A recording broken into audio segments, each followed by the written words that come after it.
Halo semuanya, jumpa dengan gue Chandra di channel Serapin Tech. Nggak kerasa udah 1 bulan aja gue pakai Realme 12 Pro Plus nih, smartphone kelasan mid-range yang punya kemampuan zoom sampai 120 kali. Sampai sekarang video ini dibuat cuman Realme 12 Pro Plus aja yang punya kemampuan kayak gini. Ya brand lain tuh di kelas harga yang sama rata-rata menjual yang namanya performance dan juga fitur lainnya. Mungkin kayak segi layar, desain dan lain-lain. Tapi Realme 12 Pro Plus ini punya semuanya bre kalau menurut gue. Desainnya kelihatan cakep, luxury gitu. Layarnya juga apalagi, performance-nya juga stabil walaupun memang nggak ngebut-ngebut banget. Namun ada beberapa kekurangan yang menurut gue cukup lumayan krusial dari smartphone yang satu ini. Pas suatu gue pakai selama 1 bulan. Beberapa kekurangan ini menjadi salah satu faktor utama buat si Realme 12 Pro Plus 5G ini. Yang bisa dibilang smartphone ini memang membawa upgradean yang begitu banyak dan juga menjadi salah satu titik baliknya Realme Indonesia bre. Tapi balik lagi, kekurangan yang paling krusial buat saat ini dari sektor kamera bre. Memang gua akuin kamera Realme 12 Pro Plus 5G ini punya kemampuan yang baik dalam sektor zoomnya ini. Yang dimana di harga 5 jutaan aja kalian bisa mendapatkan kamera zoom yang menurut gue tuh udah rasa flagship cuy. Cuman di saat kita pakai kamera zoomnya ini dalam kondisi di luar ruangan, smartphone-nya satu ini tuh punya beberapa kendala bre. Pertama, kalau kita sering menggunakan kamera zoomnya ini, HP tuh gampang banget cepet panas bre. Nah ketika HP ini udah mulai panas, perpindahan lensa dari lensa 1 ke 2 ataupun ke 3 bahkan ke 6 sekalipun di sini agak sedikit lumayan lama. Beberapa kali kita juga mengalami yang namanya FC alias for close. Dan ini terjadi ketika suhu HP itu udah mulai panas alias meningkat. Solusinya sih sebenarnya simple banget. Tinggal didiamin aja HP-nya si Realme 12 Pro Plus 5G ini ya mungkin kurang lebih 5 sampai 10 menit nanti bakalan kembali normal lagi. Cuman kan kalau misalnya kita diemin dulu dengan waktu 10 menit itu kan agak sedikit lama ya bre. Yang dimana kita harusnya bisa mengambil momen dengan jarak yang jauh ataupun mengambil momen dengan kamera HP ini, tapi harus nunggu smartphone-nya sampai adem dulu biar bisa kembali normal lagi. Dan ini memang menjadi satu consider gua buat Realme karena yang namanya kamera zoom kita lebih sering pakai di outdoor pastinya ya teman-teman. Lalu kalau buat hasil kamera dan juga zoomnya sendiri sih menurut gua udah kerasa bagus cuy. Bahkan yang kepake banget adalah 6 kali in sensor zoomnya ini yang dimana hasilnya benar-benar cakep. Terus juga di 3 kali optical zoom juga hasilnya yang menurut gua bagus banget cuy. Hasilnya mirip kayak kamera utama terutama di 3 kali zoomnya ini, dan 6 kalinya pun juga hasilnya memang mirip-mirip seperti kamera utama walaupun agak sedikit ada kompresan sedikit ya karena kita bisa wajarin 6 kali in sensornya ini adalah hasil cropping dari sensor teman-teman, dengan mengorbankan sedikit hasil yang menurut gue sih itu tidak masalah. Begitu juga kalau misalnya kita zoom pakai 120 kalinya ini, walaupun hasilnya memang cukup lumayan banyak noise ya, tergantung kondisi juga. Kalau misalnya kondisinya siang hari hasilnya bagus, tapi kalau misalnya dalam malam hari sih hasilnya jelek gitu ya. Ini bisa gue omongin gitu ya karena memang mau kamera flagship pun juga kalau kita zoom mentok ya hasilnya bakalan burik kalau misalnya di malam hari gitu Cuman baik lagi kita harus tetap bersyukur sama smartphone yang satu ini karena di harga 5 jutaan dia punya kemampuan zoom yang menurut gue itu bukan terkesan gimmick ya, bukan cuma sekedar ada doang, tapi di sini bener-bener berfungsi buat zoom 100 kalinya ini, lebih tepatnya 120 kali ya. Lalu ada satu kendala juga yang menurut gue yang cukup krusial, yaitu di bagian perekaman video. Kasusnya masih sama seperti di lensa zoom ketika kita pakai di smartphone yang satu ini, ya dimana kalau misalkan ngalamin panas di sini kameranya kan sering for close gitu. Tapi lain cerita kalau misalkan di perekaman video, ya dimana di sini recordingnya di pertengahan video agak sedikit patah-patah dan juga audionya menghilang gitu teman-teman. Agak nyeleneh sih, tapi lucu juga. Mau buat ngisi kocak.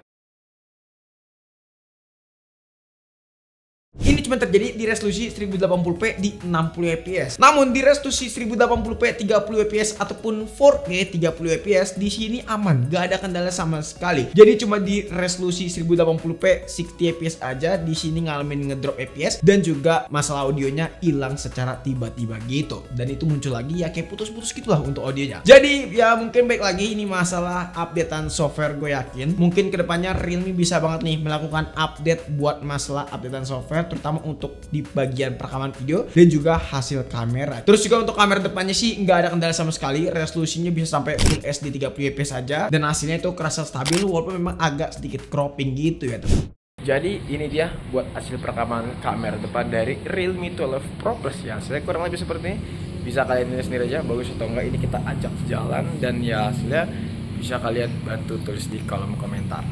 Sekarang kita ngomongin yang sedikitnya plus-plus dari smartphone-nya satu ini. Karena ini adalah seri plus, ya pastinya ada yang plus gitu ya. Contohnya dari segi desainnya, dimana dari smartphone-nya satu ini buat masalah desainnya sih menurut gua udah kerasa cakep. Walaupun memang perbedaannya nggak terlalu drastis banget daripada seri sebelumnya, yaitu Realme 11 Pro Plus. Tapi Realme 12 Pro Plus ini menurut gua udah menawarkan desain yang luxury dan mewah gitu buat di harga 5 jutaan. Selama gua 1 bulan pakai smartphone-nya satu ini, gua nggak ngerasa kendala sama sekali karena dipakai bener-bener nyaman. Walaupun memang gue pakein casing smartphone ini ya teman-teman, karena memang gue nggak tega aja gitu ya kalau misalnya diamin smartphone-nya satu ini tuh nggak pakein casing. Soalnya bagian belakangnya aja vegan leather kayak gini, jadi kalau misalnya rusak kan agak sedikit sayang gitu ya teman-teman. Terus juga untuk ketebalan smartphone yang satu ini, gue bisa bilang smartphone yang satu ini tuh nggak tipis-tipis banget. Smartphone yang satu ini cukup lumayan tebal kalau kita bandingkan dengan brand lain di kelas harga yang sama.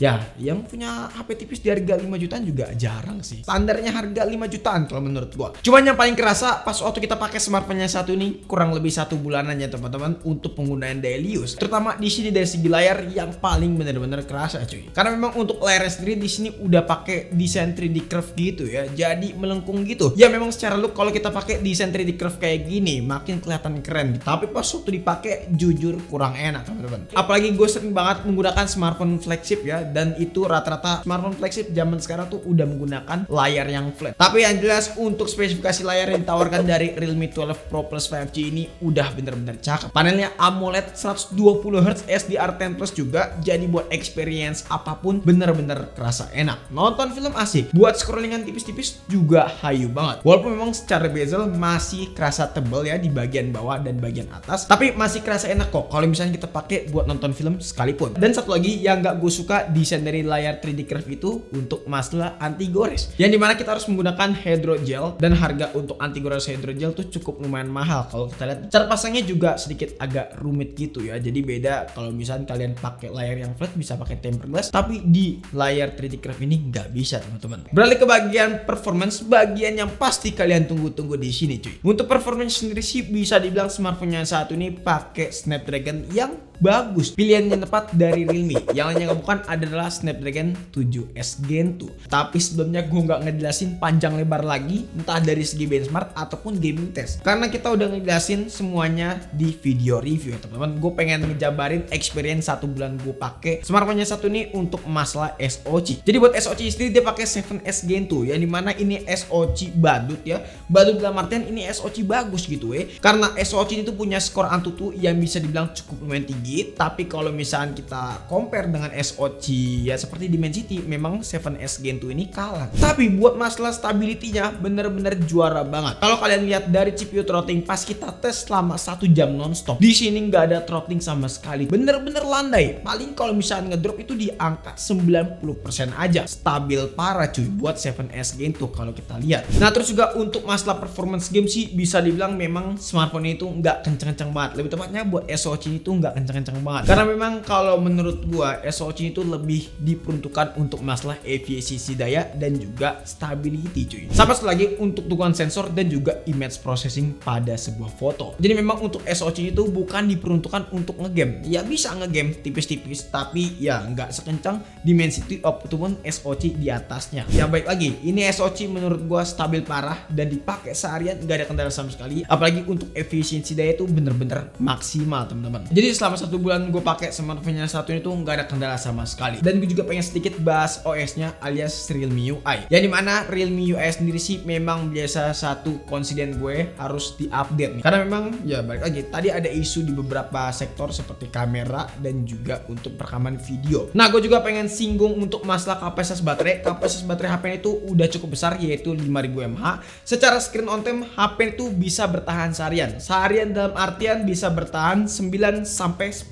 jam ya. Ini merupakan SoC yang menurut gue itu standar karena memang kapasitas segini ya kemampuan daya tahannya juga segini gitu Tapi yang jelas ini menjadi salah satu kecukupan banget buat smartphone-nya satu ini karena dengan kapasitas baterai 5000 mAh kita bisa melakukan kerjaan dengan maksimal. Kesimpulannya selama gue 1 bulan pakai smartphone-nya satu ini bisa dibilang punya kesan yang oke gitu Oke dalam artian kesannya menarik dan juga happy. Ya gue takutnya ketika gue 1 bulan pakai HP itu ada kendala, tapi nyatanya enggak.